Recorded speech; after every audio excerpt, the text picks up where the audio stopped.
Good morning everyone, Jordan here. Welcome back to another episode of DIY Disasters, and today we're working on this interesting consumer unit installed only a year ago. So now you're going to find out what happens when kitchen fitters offer to throw in a consumer unit upgrade for just an extra 50 quid. This BG consumer unit has been installed not long ago, August 2019, according to the label on the consumer unit, and let me zoom in and show you what it's all about. As always, if you enjoy my videos, hit a thumbs up, subscribe to the channel, and let's get into it. Right, so first things first, do you notice anything strange about the casing of this consumer unit? Oh, look at that. So they've gashed out the side of this, right, because it wouldn't fit with the side of the cupboard. So they've literally hacked it out with an angle grinder. They've just ground it out. Not a great start. But let's look at the circuit ratings, shall we? So, yeah, main switch, we've got two RCDs. Okay, so far so good. But immersion heater, 32 amp circuit. Garage, 32 amp circuit. Lights first floor, 16 amp. Washing machine, 40 amp. Sockets, 32. Ground floor lights, 16 amp. Sockets ground floor, 40 amp. Boiler, 32 amp. Are you getting the theme here? Whoever installed this did not have a clue about current carrying capacity of cables. It's just madness. And when I take the cover off, you're going to see what I mean. Right, so we've got single insulated tails, first of all, going through, can you see that? Going through two separate grommets. And they are only grommets, they're not compression glands. Got an armoured cable here, which is terminated in a very strange fashion. That's the garage armoured, which is a 2.5mm cable on a 32 amp breaker. These are the single insulated tails that have just been slung in, 16mm. So already that's like screaming that whoever changed this board didn't know what they were doing. But then let's look at these breakers, right? So we've got a 1mm cable here, lighting cable, on a 16 amp circuit breaker. We've got then two 2.5 cables on this circuit, which is labelled up as a doorbell, but clearly it's not. And they are on a 6 amp breaker. Then we've got one single 2.5mm cable on a 40 amp breaker. And that's new cabling. Do you see that brown and blue? That is new cabling. That's been done a year ago. Then we've got a single radial circuit here, 2.5 on a 32 amp breaker. We've got a ring, or what appears to be a ring on a 32, which is what's to be expected. But then look, another 1mm cable for lighting on a 16 amp breaker. Same here. 1mm cable for lighting, that's on a 6, so that's fine. Same for the other lighting. And then what have we got here? A 32 amp breaker with one 2.5 cable and a 40 amp breaker with one 2.5 cable. And I mean, just look at it, it's a complete bird's nest anyway. The whole thing is just, it just makes me sick. And then look on top. It's just covered in like cement on top. It's like they've been doing some kind of cement work behind and they've just let it all land on top of the board. You've got this bell transformer here with a cracked switch and just the single insulated cables visible coming out there. It's just not a good start when you do an EICR and you find a board like this that's been changed only a year ago. So today I'm actually changing this consumer unit. I'm putting in a Hager RCBO board with an SPD. I'm going to put nice new double insulated tails in and do it all properly.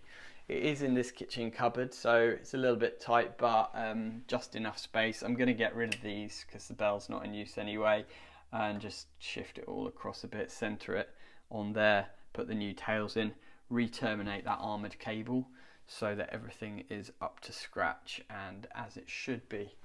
But that's not the only thing. Let me show you around the rest of the property. So these downlights here, kitchen downlights, like really poorly terminated. So the connections are all just in connector blocks. So I've got to replace these downlights with new fire rated ones with, you know, proper connections. And then there's this cooker switch, which is just completely cracked and horrible. There is a 2.5 coming off the back of it as well. It is wide and 6mm up to there, but then there's a 2.5 coming off the back of it.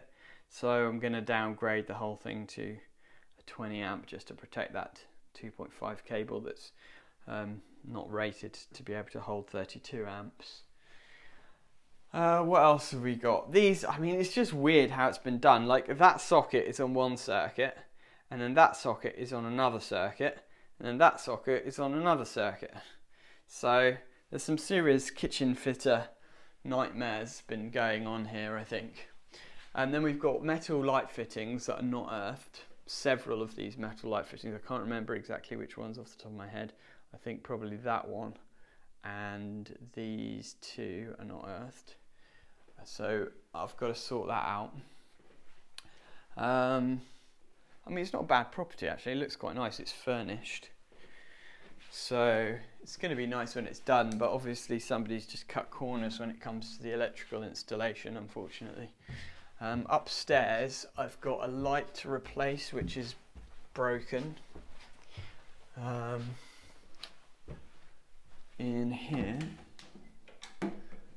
yeah, so I mean it's kind of weird what they've done here. They sort of adapted this pendant and put this funny globe on it, but I'm just going to put a proper LED light fitting up there. I might just fit a new pendant actually, but I'm not sure yet. I've not quite decided what to do there.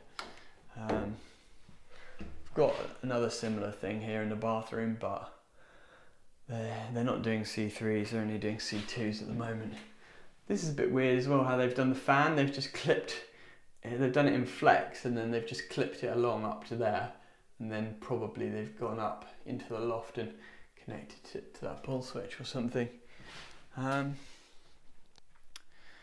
from that, everything's fairly decent.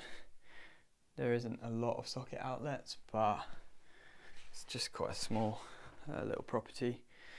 So yeah, this is my job for today.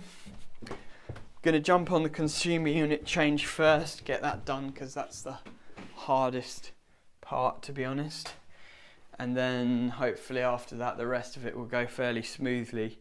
I've allowed myself today and tomorrow to do all this work. I've got to do bonding as well. That's another thing I forgot to say. You've got the pipes here and what have you, but the bonding is only in 2.5, if you can see it just in that corner there. It's just 2.5mm bonding to the main water. So I'm going to put a new 10mm bond in there and put a new clamp on it. The actual stopcock, can you see that? It's just sheared off. Yeah, there we go. The actual stopcock, like turning tap part, looks like it's just completely snapped off, which is not great. But anyway, let's get into it and get this thing changed over. So as always, you know me and my Hager boards. I like a nice Hager board, and consumerunitworld.co.uk, give them a shout out if you want to get yourself a good deal on some Hager boards. They do the whole range and they do next day delivery on everything. They're really, really good. So they provide all the different sizes of Hager consumer units that you might need. I'll leave a link in the description to their page. But this is the 18 way, so it's the VML118 SPD, so it's got a main switch, surge protection device, and then space for 18 RCBOs. Obviously here I've got 12 circuits, so there will be 6 spares, but I like to leave plenty of spares, and it should just fit just nicely in that space. So that's going to be perfect. I'm going to use some flexi tails to replace those tails in there so that it's nice and neat, and the flexi tails are just super easy to install. They're much easier than the old traditional tails, so give them a go if you haven't done so already. I really recommend them. Some of these cables come in the back of here, and then some come in the bottom. I mean, that's the other thing I've not showed you, is look under here, there's just like cables going in with no grommets or anything. Those three there on the right, no grommets. That's the main earth, which is sweated off the cable here, which is just a 6mm or whatever. So I'll probably install a main earthing terminal as well here. But it's all a bit of a bodge. I'm going to need some compression glands, I think, to bring the cables in underneath. So, but there's none going in the top at least, so that's good. Let's get on the time lapse.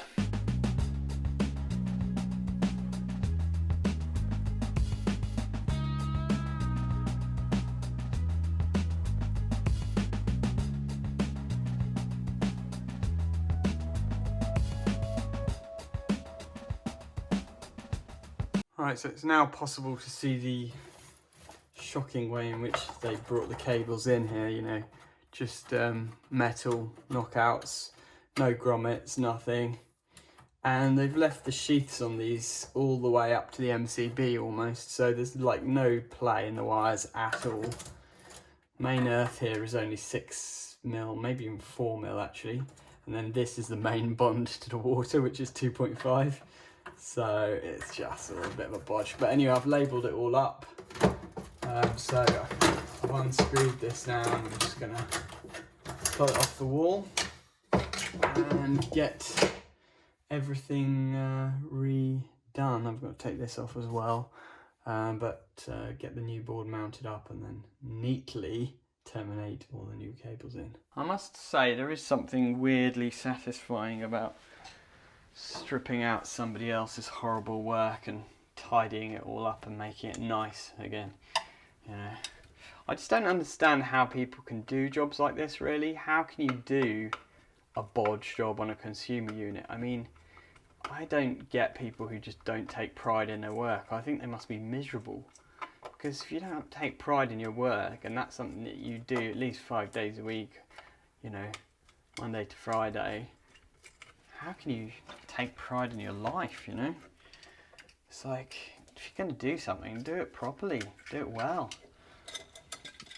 People who do these kind of consumer unit changes, I just think, like, either it's their first ever one and they're sort of practicing, or they just don't care. Just don't care at all.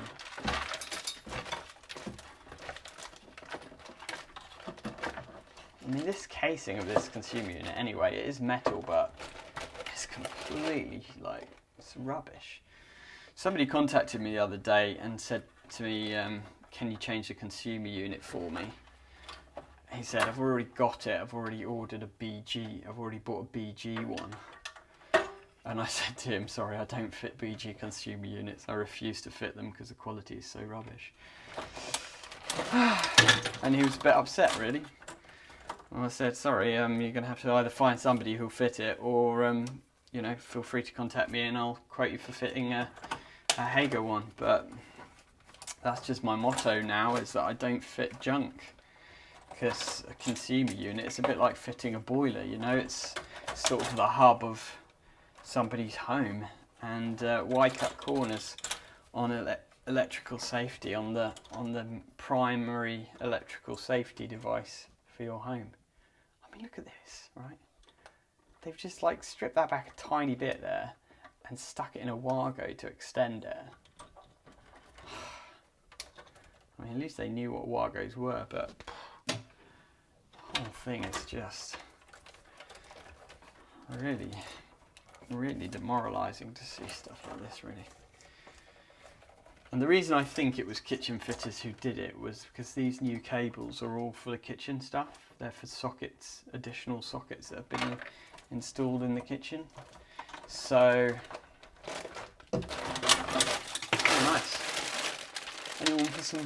Anyone for some crisps? Look at that. Shame I don't eat carbs. There we go, nice bit of plaster on there. There. Lovely. That's very satisfying to get that off the wall, I must say. So, we've got a nice block of wood stuck in here. Not sure why. A very wonky wall. That's the old bell cable. I'm going to get rid of that because the bell's not working anyway, and if they want one they can just fit a wireless bell, so let's not bother about having wired bells anymore. They're a thing of the past, really. This is the main earth, which goes to this sort of funny screw terminal down here.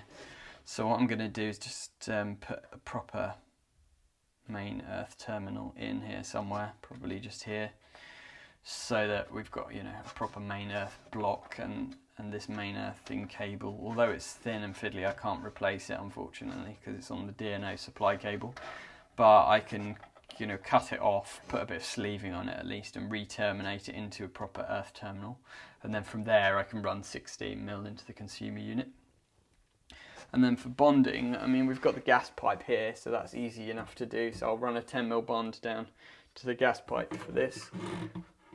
And then I'll run a bond through to the corner cupboard where the water meter is for the water as well. 10mm bond for that. I might just loop in and loop out because they're so kind of close to each other, rather than running two separate conductors. I'm not sure. No, I'll probably run two separates actually, might as well. So let's tidy these up and then get the new board mounted on the wall. By the way, these are absolutely brilliant. If you haven't seen it already on my Tools for Sparks YouTube channel, I've done a review of these. But I'm using these like all the time now. I've just kind of got used to using them. And they basically save you swapping between side cutters, pliers, long nose pliers, strippers. They kind of do a lot of those jobs in one. So for most jobs now I just use these, and they're so sharp. They're absolutely brilliant. I'll leave a link in the description where you can get yourself a pair of these. They're about 30 quid or something, but well worth it. Really, really nice. Worth a purchase. And there's two options. You've got the ones with the clip, which just kind of holds them closed, or you've got the one without the clip, and I think those ones without the clip are not spring loaded. I really think getting the spring loaded ones for an extra couple of quid is definitely worth it. And it just leaves it open enough that you can still strip the wires with these little stripping parts. So yeah, quite handy really.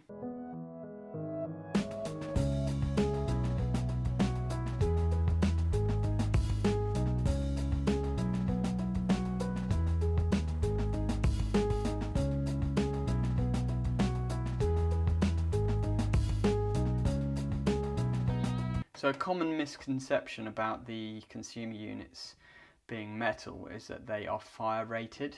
They're not actually fire rated, they're just made of non-combustible material, and there's a difference.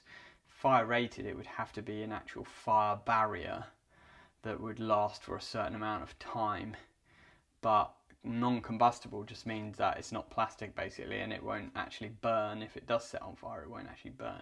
That's the difference. So you don't technically need to put fire sealant in all the holes to maintain the fire barrier, because it's not actually a fire barrier, it's just non-combustible. But, you know, why not? It's good practice to do that anyway. I mean, you need to seal the hole somehow with, you know, silicone or cork or whatever, so you might as well use fire cork or fire putty. So as you can see, the board is stripped back, it's mounted now, so that's all fixed up nicely. And what I'm going to do is just strip back these cables to the right length so that the sheath is just inside the board, not like miles inside the board, because that's a bit pointless and takes up needless space. I usually remove all the old earth sleeving, and then I can just pop new earth sleeving on and it all matches up. And what I'm doing for consumer units now, you've probably seen it on a previous video, is that I'm actually using the 2mm sleeving, I think it is. It's slightly thinner, And the good thing about that is that it just looks a bit neater. So I do prefer it, and it makes it easier to dress the cables in, the earth cables into the consumer unit. This one I've just got to re-gland that, strip all these back, and then we'll be good to start dressing them all in properly.